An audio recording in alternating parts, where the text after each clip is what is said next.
It's high noon. It's time to cowboy up for this one as we cover the Renegades. Once again, the side lanes, starting with the ADC. Ooh, Barracuda. An OG playing since Smite's inception, one of Smite's first superstars. He was making a name for himself in the league before the league was even fully established. Takes out a bit more World Weaver gonna go out and picks up the kill. Barracuda picking up another kill as well. He was on the team that won Smite's first World Championship, but perhaps it was a peak reached a little too soon. He chased down the World Championship for the next 2 years in sickness and in health. I don't know if you noticed, I'm pretty excited. Barracuda is actually going to be playing in this match. Barracuda's in the building? You can't make this stuff up. Barracuda is back in the building and ready to play. Unfortunately, he was stopped short at the semifinals by the European powerhouse team of the time and back-to-back world champion Adapting. And through the regular season in those times, his team was having its ups and downs, predominantly going downwards. He was being as consistent as he possibly could. The team, though, not so much, with every year coming through, every roster swap showing worse and worse results relatively. Fourth year, he qualified for the World Championship, but by the skin of his own teeth. Wasn't even his teeth, it was a different team's teeth entirely, as his team had gotten knocked out. Papa Lob will not be going to the World Championships this year as a player.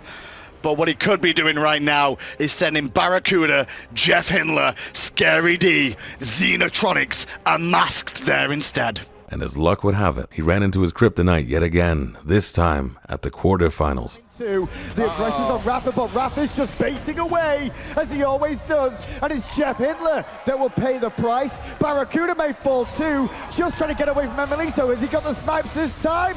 No, but I tell you what, the Fist of Fury was waiting, Adapting on Robin yet again, will get a double kill. Next year, he got into Worlds again, but just barely getting through the qualifiers, and then once again knocked out at the quarterfinals by a different European powerhouse team this time. And then the next year, he didn't make it. To his credit, he kept up his consistency as a player, farming and keeping up in gold in games where he should have been just shut out. In the earlier years, teams did try to focus him out. That was the game plan. Try and get him behind, focus on him, but he was way too solid in his playstyle. The solution, which was figured out eventually, is to get him behind, you just have to get the rest of the team behind. Speaking of the rest of the team, the solo laner, Solower Troll, young, blooming talent. He has his consistency up and down, but he has a spark of madness to him. He does take his namesake serious. We did a video on his tier build, which is starting to get into everything. So he's innovative to say the least, which is a cutting edge, seeing as at the top of the game, everyone's mechanics are about the same. They're all excellent. What puts you ahead is the brain. Known as a very dominant player in the minor leagues, he was picked up directly in the major leagues by the team that had previously won the Smite World Championship at the time. And they were doing rather well that year. They were second best team going into that championship, but they were knocked out in the quarterfinals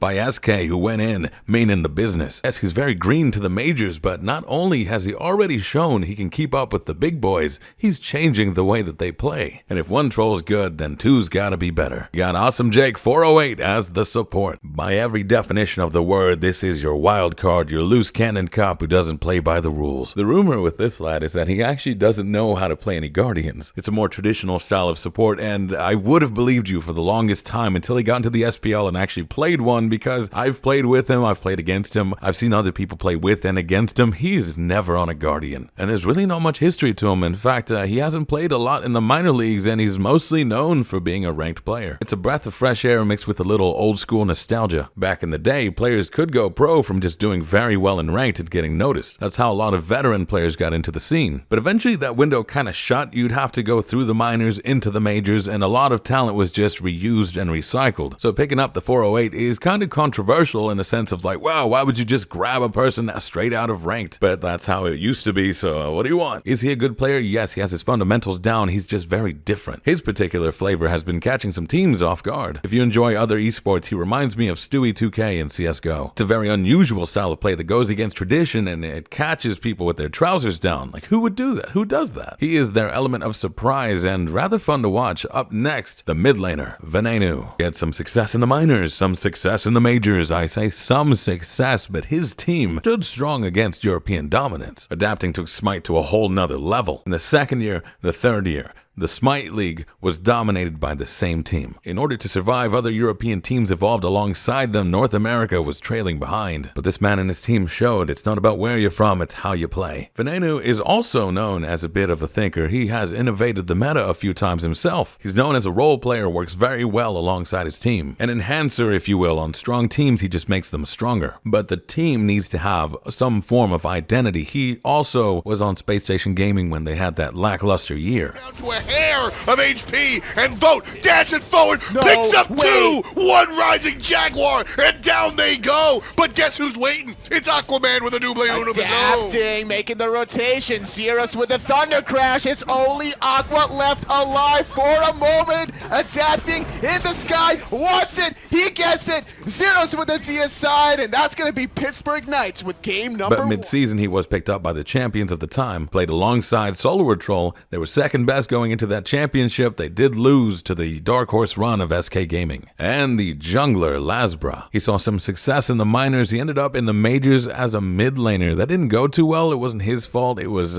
let's just say it was a waste of his time and his talent. He goes on to another team that do all right, and now he's found his home here. I believe he is a solid jungler, but a little diluted at the moment. He's got some 1v1s down, the team fighting, the map control. But it's one thing to take an opportunity given to you. It's another thing to make your own. There's a term called running the game. Running the game when you and your decisions are what's impacting the flow of the game. He's running the game. He's the one who dictates who dies, who lives. I'd say right now he's sort of walking alongside the game, maybe a step ahead of it every now and again, but he's not been able to just drag it with him. Not saying he isn't capable. I think that comes down to growing pains as we get into the team aspect. I've always said that Bera's not meant to be the star of the show. He's meant to be the anchor, the base, the solid foundation the team is built upon. And through perspective, he should be the worst player on his team. As the saying goes, you are as strong as your weakest player. We've already seen teams ignore him and play around him because he wasn't the weakest links. They went for everybody else, and then he's got nothing left to stand on. He's also very consistent. The longer we are in a meta, the better he is. He is not a trailblazer. He is more of a homestead. He's not going to go find a new way to play. He's going to master what he already has. I believe that sort of played a role in his past history just because he was on a team of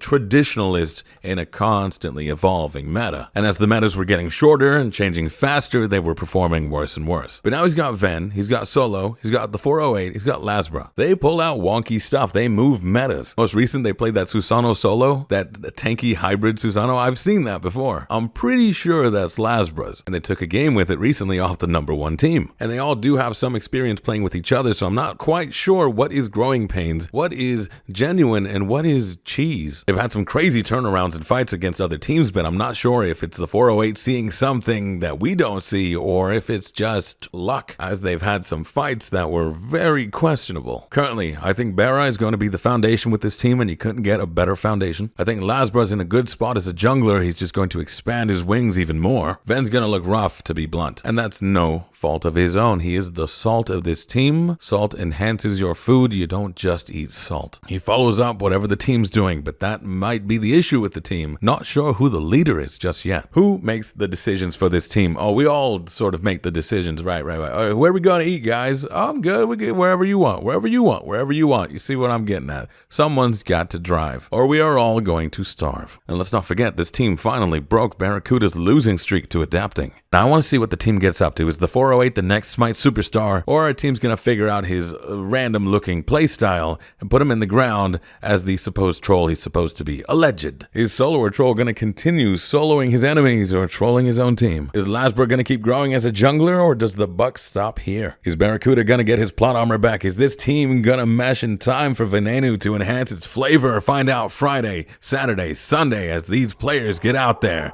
and become the gods that were meant to be.